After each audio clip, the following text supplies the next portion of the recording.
insatisfação com o quadro político. Ela existe, claro que ela existe, mas ao longo da campanha o que a gente foi percebendo é que esse debate foi crescendo, né, e que as pessoas se engajaram de alguma forma, não só na defesa do seu candidato, mas na defesa da democracia. Tanto que ontem saiu uma pesquisa do Datafolha mostrando que o brasileiro acredita na democracia e aposta nisso, né, quando comparado, por exemplo, à ditadura, enfim, quando comparado a outros períodos que nós já tivemos de exceção. E isso é importante, quer dizer, a gente percebeu que o tema da política não foi só a campanha que estava em debate, em pauta, não foi o horário eleitoral que estava em pauta, mas a política, né? As pessoas continuaram discutindo, até porque alguns candidatos adotaram uma postura extremista. E acho que nessa hora as pessoas acabam vendo, aquela pessoa que às vezes estava calada, que não falava nada, vem com o uso das tecnologias, das redes sociais hoje em dia e expõe o seu ponto de vista. Então, quer dizer, acho que nunca se falou tanto em democracia, em liberdade, né, em respeito a essa liberdade, quanto nesse período agora. Isso é importante para o amadurecimento do país, né? Você falou uma coisa importante, que assim, a gente tem 6 opções que do governo no estado do Maranhão, né? Opções de voto, mais o voto branco, mais o voto nulo. Você tem 13 candidatos à presidência da República, né? Mais opção do voto branco, mais opção do voto nulo. Quer dizer, o voto não é um exercício de ódio, né, Alberto? O voto não é um exercício para a gente fazer de maneira raivosa, né? De maneira que, né, agressiva. Acho que o voto é para olhar para o futuro, né? Acho que o voto é para apontar para um lugar que de fato interessa a todo mundo e não só, né, só quem volta, né? Quer dizer assim, gente, o exercício do voto é individual, da minha responsabilidade, do Alberto, de quem nos assiste agora, do eleitor, quer dizer, você vai lá, a relação você com a urna, você votou e tal, é tua responsabilidade sobre aquilo. Agora, as consequências do voto, quando o voto é feito de maneira equivocada, aí a consequência é para todo mundo, para mim, para o Alberto que nos assiste, para o eleitor X, eleitor Y, para o desempregado, para o empregado, enfim. Então você fala um negócio muito bacana que é isso, assim, olhar para o voto como um exercício livre, um exercício importante, um exercício que a gente pode, né, apontar caminhos, né, diferentes para o país, para o Estado, enfim. Não é para um voto anti-Adalberto, não é isso, né, Adalberto? Exatamente. E aquilo que você falou, se as consequências elas vão acontecer para a coletividade, por que na hora do voto eu não deveria também no voto, na hora de votar, pensar coletivamente, ou seja, ao invés de pensar do ponto de vista individual, pessoal, mas pensar no coletivo, que propostas esses candidatos têm? Infelizmente a gente tem uma cultura no país ainda de que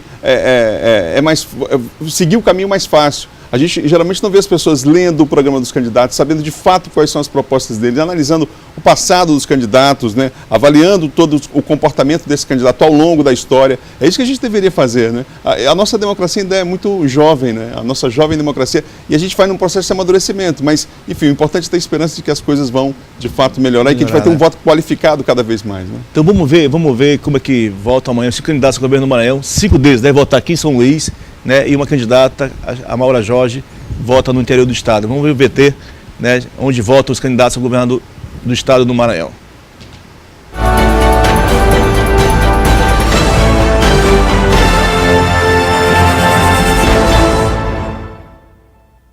Maura Jorge, do PSL, vota às 9 horas da manhã no Grupo Escolar São José, na cidade de Lago da Pedra. No mesmo horário, o Ramon Zapata, do PSTU, vai votar no Unicelma Campus da Coama. O Dívio Neto, do PSOL, vota às 10 da manhã no Colégio São Marcos, em São Luís, no bairro do Calhau. Flávio Dino, do PCdoB, também vota na capital no mesmo horário, às 10, na Unidade Integrada Dr. Clarindo Santiago, no bairro do Olho d'Água. Rosiana Sarney, do MDB, vota às 11 horas da manhã no Colégio Santa Teresa, no centro da cidade. Roberto Rocha, do PSTB, vota meio-dia no Colégio Dom Bosco, no Renascença 2, também em São Luís.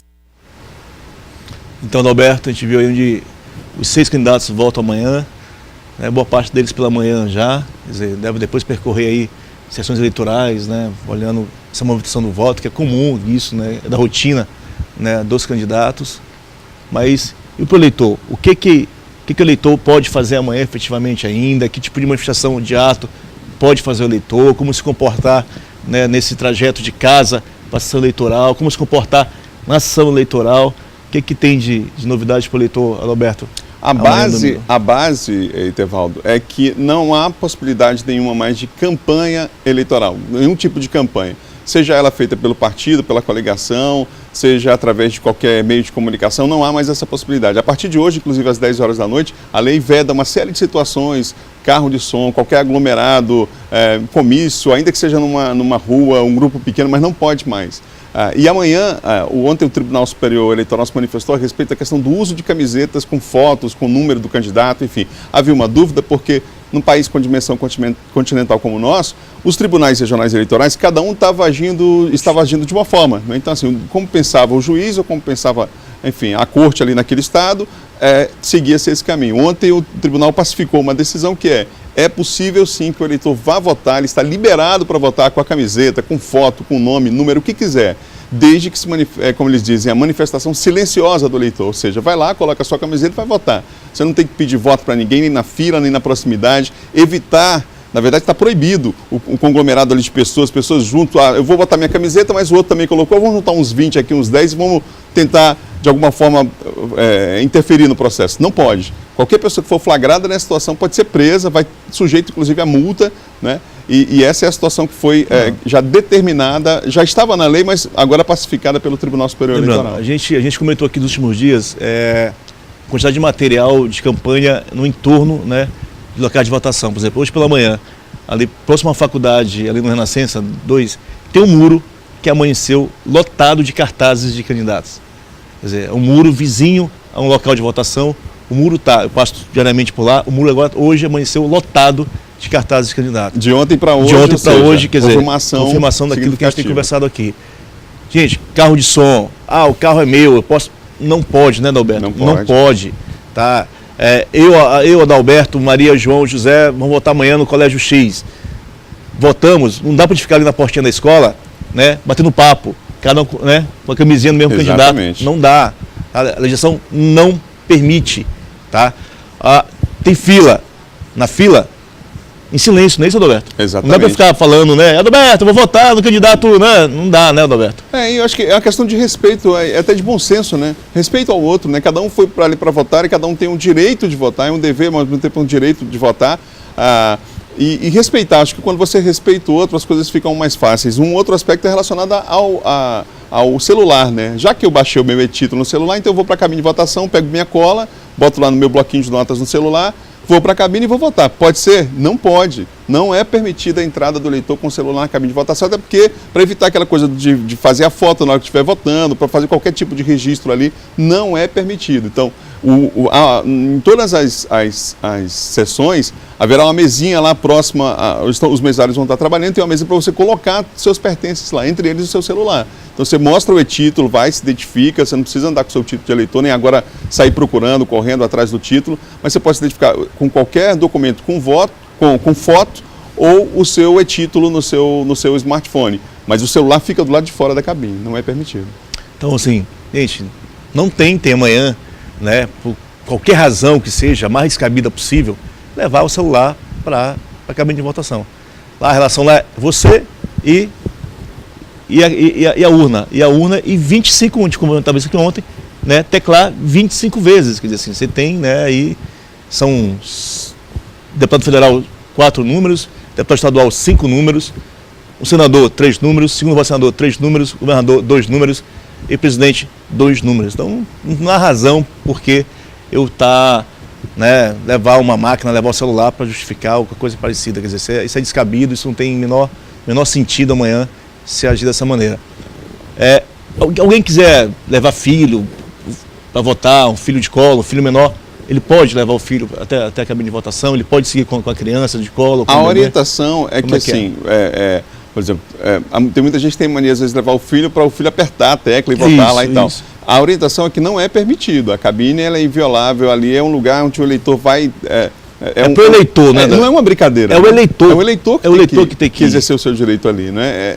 A gente está falando de uma coisa séria, a gente está definindo o futuro dos estados, do país, quer dizer, é um momento de seriedade, não dá para encarar isso como brincadeira. Aliás, é um efeito até pedagógico você ensinar, mostrar para o seu filho que ali, né, a seriedade que existe naquele ato que você está tendo lá. Agora, Etevaldo, a gente percebeu também nesse período algo que é interessante. Ontem alguns candidatos já se manifestaram publicamente a respeito de mudança na Constituição. Acho que nunca se falou tanto em mudar a Constituição quanto nesse período agora dessas eleições. Só que isso é muito sério, né? Isso é muito grave, que você precisa saber mudar de que forma, mudar para quê, mudar por quê, né?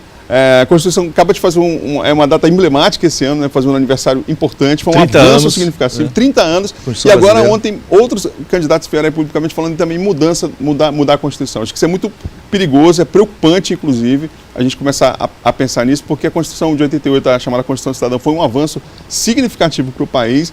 A gente precisa avançar na implementação de muita coisa que está ainda dependendo, que está na lei, mas que na prática ainda não foi regulamentada. Não foi regulamentada. Né? E eu acho que esse fica um alerta também para as pessoas em relação a isso. E lembrar que a cidadania ela não termina no momento que você vai para a cabine votar. É nossa obrigação, é minha, de Tevaldo, você que nos assiste, acompanhar o desempenho desses candidatos que são os nossos representantes da democracia representativa, né? E a gente precisa exercer isso de fato na prática. Roberto, estamos chegando então ao primeiro intervalo desse resenha especial de sábado. Então, um intervalinho rápido, a gente volta já com o intervalo do Júnior, Adalberto Melo, hoje aqui no Resenha, ao vivo na TV Difusora. Até já.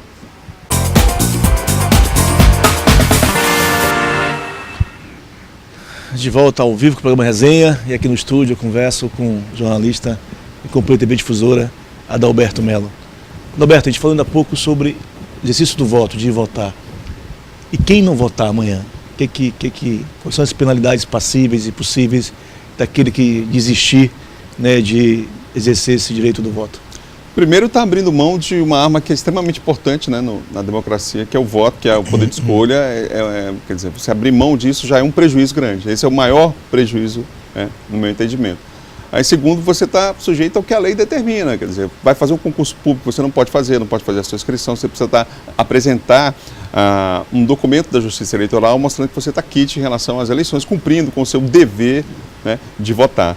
Você está sujeito a pagar multa, inclusive, também, dependendo do período que você fica. Se ficar 2 eleições sem votar, você acaba sendo impedido de votar na eleição seguinte. Então, assim, existe uma série de prejuízos e é importante que a gente esteja atento a isso, né? Porque a Justiça Eleitoral, você vai receber um comunicado a respeito do assunto. O ideal é que você procure o cartório eleitoral. Se você está fora do domicílio eleitoral, você tem como justificar, né?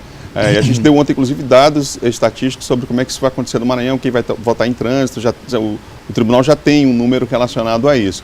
E segundo é assim, não deixar para depois. Então, assim, na próxima semana, já procurar um fórum, se você, por algum motivo, não teve como justificar com antecedência, né? Porque é uma situação séria, quer dizer, você está sujeito a uma série de penalidades aí por conta de não votar nessas eleições. Mas fica a expectativa porque na eleição que nós tivemos esse ano lá no Tocantins, você viu o número de votos que a gente teve lá e já é outro caso. O cidadão foi votar, mas votou em branco ou votou nulo. Né? Foi um número alto, né? A Justiça, há uma avaliação, inclusive, que foi um número que não era esperado em relação a essas eleições que aconteceram lá no Tocantins, e agora fica a expectativa que vai acontecer em todo o país nesse domingo.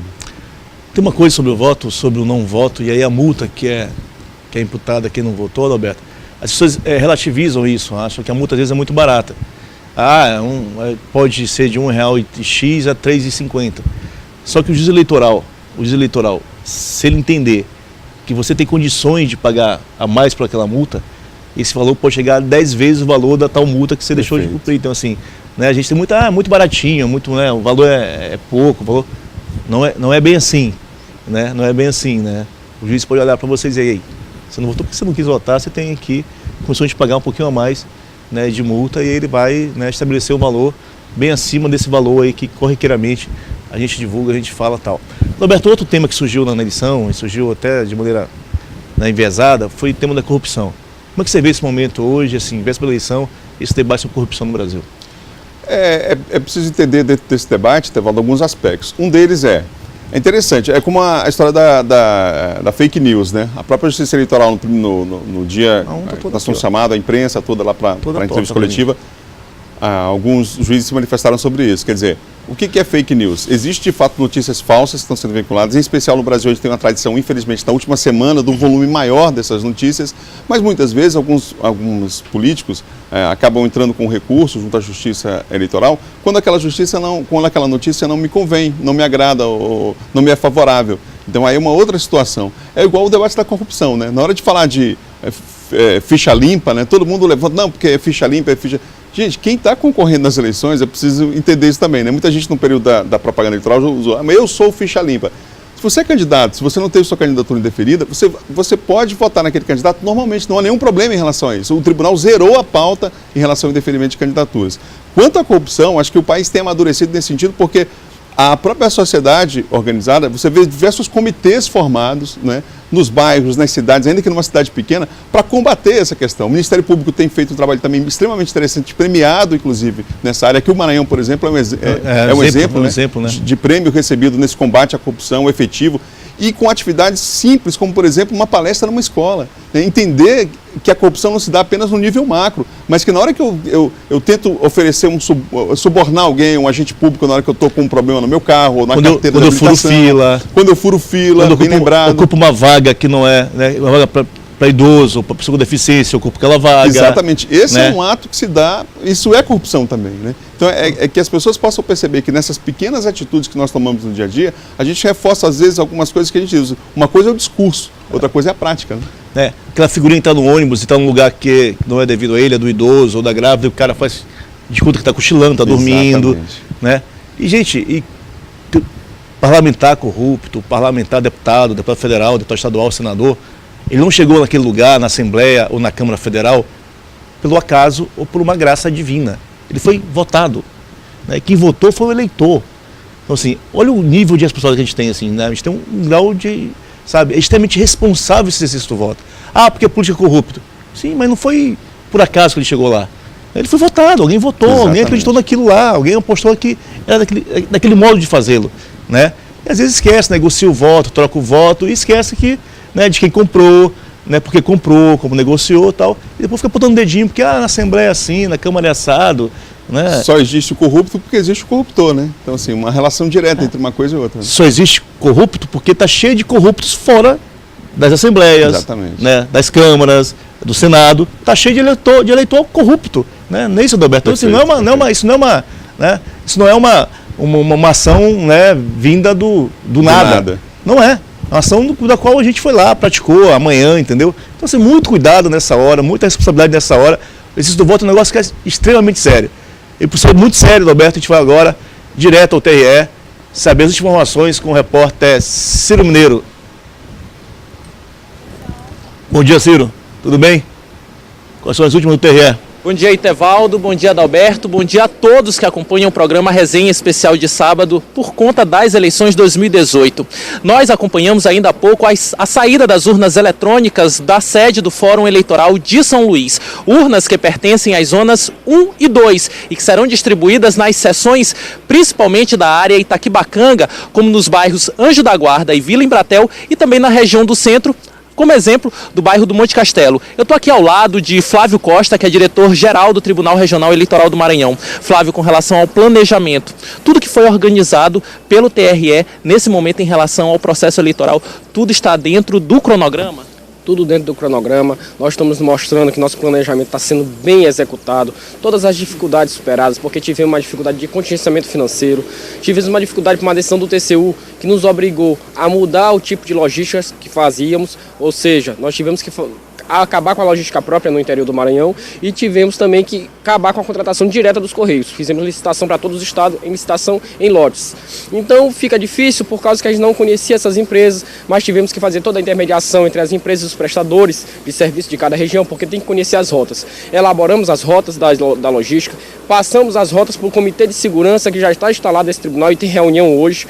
Todo o comitê conhece as rotas, tem a segurança, faz um mapeamento de tempo, rastreamento, para que não haja nenhum atraso e nenhuma intercorrência na entrega dessas urnas. Então, como você viu, Ciro, as urnas estão sendo entregues na maior tranquilidade, na maior presteza. Nós estamos fazendo toda uma organização. Os bombeiros já estão nas escolas para receber, os policiais militares já estão chegando nas escolas que também ficarão fazendo a guarda de urna por toda a noite, por todo o dia de amanhã, e também o Exército, porque já estará nas cidades hoje à tarde.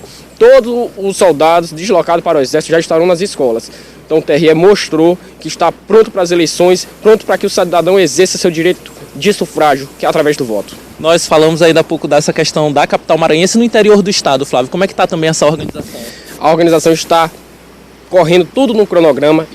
Fiz um bate e volta na região tocantina, tive na região dos Cocais, só para fazer uma reunião com juízes, para falar com o chefe de cartório e com os representantes das empresas. toda a zona eleitoral tem um preposto das empresas. Então temos todo o controle de rotas, todo o contato, e hoje o TRE está mostrando que centralizou aqui na sua sede o controle das rotas, mas também que está sendo tudo entregue dentro do cronograma, com antecedência e com segurança, porque a gente quer garantir a segurança das urnas e dos eleitores.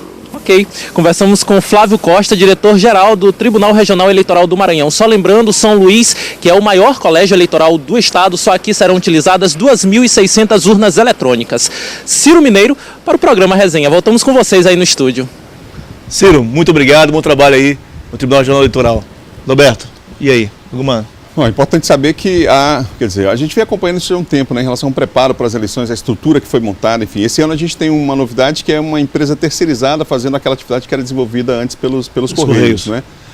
Em relação às juntas apuradoras, a informação que se tem é de que há um acompanhamento de todo esse processo, assim como há um apoio em relação às urnas que podem apresentar algum tipo de problema e vão ser imediatamente substituídas, também em relação a essa junta apuradora. Por volta de 9 horas da noite, essa informação oficial do Tribunal Regional Eleitoral, nós devemos ter já mais ou menos 90% dos votos apurados no Estado, ou seja, a eleição no âmbito estadual ela deve se resolver nesse horário. Só por volta de meia-noite é que o anúncio oficial vai ser feito pelo Tribunal Regional Eleitoral, considerando a questão do fuso horário no Brasil. E os votos para presidente da República também só a partir das 19 horas que a gente vai começar a ter essa apuração, esses números sendo divulgados, também por conta do fuso horário, né? Então há esse cuidado. Mas a gente vai estar aqui na TV Difusora ao vivo, com flashes durante toda a programação do SBT nesse domingo, principalmente depois das 5 horas da tarde na apuração, e a gente vai estar ao vivo, em tempo real, na internet, nas nossas redes sociais, no Instagram, no Twitter, no Face, e as pessoas vão poder participar, inclusive, de qualquer lugar, usando a hashtag Difusora Eleições, e participar, então, interagindo com a gente aqui nesse programa especial. Vai ser muito legal, porque a gente vai fazer uma atividade específica para as redes sociais, né? Para que as pessoas não percam em nenhum momento esses números, a apuração, com o DivulgaCand, mostrando dados nacionais, inclusive, a apuração feita em outros estados da federação, enfim, tudo isso aqui amanhã na Difusora, a partir de 5h30. Então, lembrando, Alberto, o portal 610, né? 610.com.br também lá. Isso, né? Também. Isso. Né? Estão lembrando, amanhã a votação, início às 8 horas da manhã. Em ponto. Encerramento às 17 horas. Então, tá... Rolou por aí uma fake news que teria eleição segunda-feira.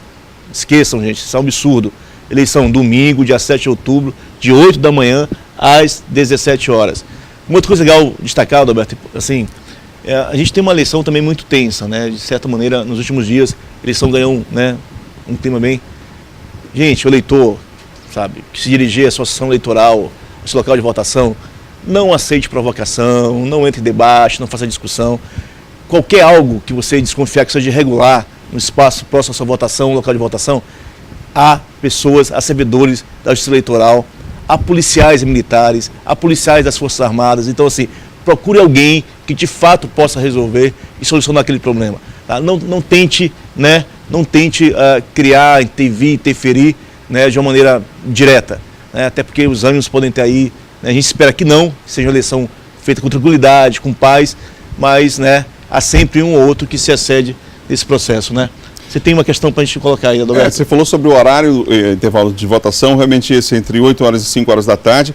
Se você não chegar a tempo, mas se você estiver na fila, na verdade, você vai, né? Sim, ter o direito de depois. Se estiver dentro do local de votação. Exato, dentro do local de votação, Exatamente. você vai ter direito a votar. Se você não votar, você deve procurar um cartório em até 60 dias. E uma outra informação é de que, se houver um segundo turno, eu não votei no primeiro, vai ter o segundo turno, você está apto a votar. Então não se preocupe em relação a esse aspecto, do ponto de vista de que não vai ser legado o direito de votar no segundo turno se você não tiver votado no primeiro. A gente falou sobre cabine de votação ainda há pouco, só há uma exceção que a gente não citou aqui, que é o caso de portador de deficiência. Você pode escolher alguém da família, da sua confiança, para se deslocar até a urna com você e acompanhar você até o fim do seu voto lá na urna eletrônica, e depois os dois saem ali da cabine de votação. Esse é o único caso permitido, é a única exceção. Ou mobilidade reduzida por alguma razão, né? Momentânea, instantânea e tal, né? Esse é o único caso que há essa exceção, realmente, a permissão para que outra pessoa acompanhe você lá na cabine de votação. Uma outra coisa que tem surgido muito nos últimos dias, Alberto, é de que, assim, ao voto nulo e voto branco, 50% de voto nulo e branco anula a eleição. Não há essa possibilidade. Não existe essa possibilidade de anulação por conta do voto nulo ou do voto branco. Então, assim, se você candidato com tranquilidade, converse hoje, dialogue, bata papo, faça apuração na internet, sabe? busque e-mails para conhecer quem você vai votar amanhã, no federal, no estadual, no senador, governador, presidente, enfim. Mas vá com muita tranquilidade fazer esse exercício que é fundamental para o país. E tem uma coisa, Roberto, que é muito legal do voto. Assim. O voto é algo que, de fato, é igual para todo mundo. Né? Não diferencia, né? Não diferencia por gênero, por raça, né? Por faixa etária, por classe social. O voto é algo que, de fato, né, não faz extremamente, né, não ser igualzinho a qualquer um outro. Né? Tem o mesmo peso, tem o mesmo valor. Exatamente. Né? O voto do desempregado é igualzinho ao voto do empregado.